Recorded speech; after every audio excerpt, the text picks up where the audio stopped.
Okay, so today we're going deep on something pretty fascinating. We're going to be looking at, the Atlantean Brotherhood, Okay. but specifically their ideas about love and charity. Yeah.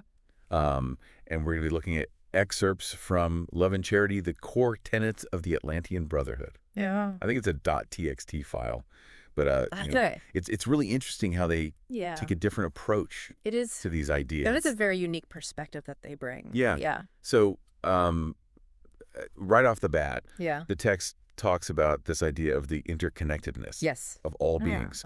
And they use this really striking analogy of waves in the ocean, all being A part of the same ocean. part of one Uh-huh. vast entity. Yeah, and this is a concept that we encounter in a lot of different spiritual traditions. Yeah. But I think what's really unique about the Atlantean perspective is how they actually apply it to their daily lives and to their practice of love and charity. Right, and that makes their definition of love Yeah. even more interesting because they're not talking about love as just, Right. a feeling. Yeah, it's not just sentimentality. It's Yeah. not just romantic love. It's Right. something much bigger than that. They call it a transformative force that transcends ego and self-interest. Yes. And there's a line in here that I thought was really powerful. Okay. Love, in the Atlantean sense, goes beyond mere sentimentality or attachment. It is a transformative force that transcends the boundaries of ego and self-interest, embracing all beings with boundless compassion and understanding.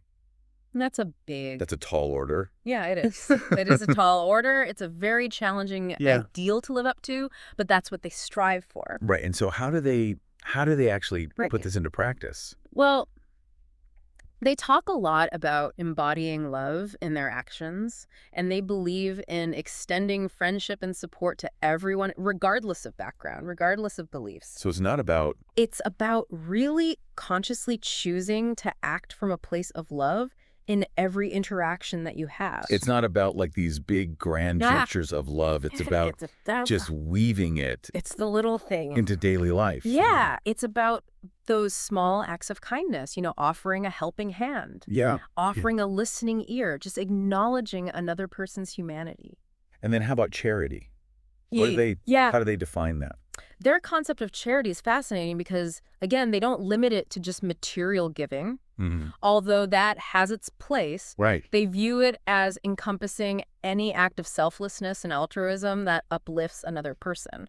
So they give an example like even helping a stranger carry groceries Yeah. is a form of charity What's because that? it's contributing to a more harmonious society. Right, it's all about contributing to the well-being of the whole. It's very holistic. It is. It's a very holistic do. approach. And I think that's one of the things that's so unique about Yeah. the Atlantean perspective. And they tie it all back to abundance. Yes. Right? Yes. This idea that Absolutely. if you approach life, When you approach life with an abundance mindset, yeah. believing that there's enough for everyone, you naturally become more generous. Right. And that generosity, in turn, creates a ripple effect. Yeah. It amplifies positivity within the interconnected web of existence. And they talk about being beacons of hope. Yes. And it makes me wonder when they say, Yeah. a world that's often shrouded in darkness and despair. Mm-hmm.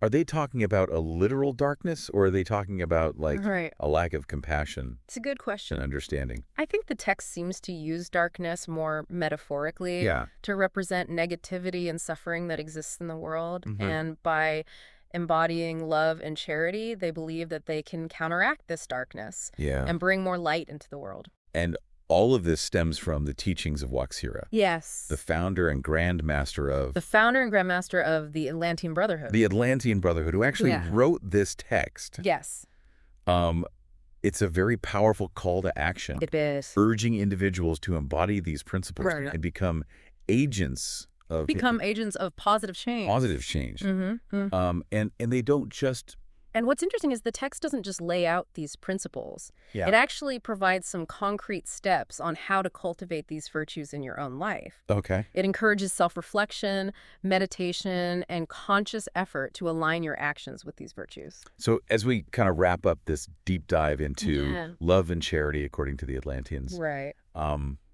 what do we take away? What are some of the big takeaways? I think a big takeaway is that they view love and charity as these interconnected, Yeah. transformative forces. It's not just about individual actions. It's about contributing to a larger positive impact on the world. And I think that's something that we can all, think about in our That's own it. lives. How can we integrate? How can we integrate these principles, Yeah. even in small ways, Yeah. into our own How lives? can we become beacons of hope? How can we radiate love and kindness Hmm. in our interactions? So, And for those listening who might want to delve even deeper into the Atlantean teachings, okay. the text does include a Facebook link Oh, what? to connect with the modern-day Atlantean Brotherhood. Interesting. So that's an option if you want to explore further. Yeah. And that's all for today's deep dive. Yes. We hope you found it as fascinating as we did. Yeah. Thank you for listening. And until next time, keep exploring, keep questioning, and keep diving deep. Absolutely. All right. Bye. Bye.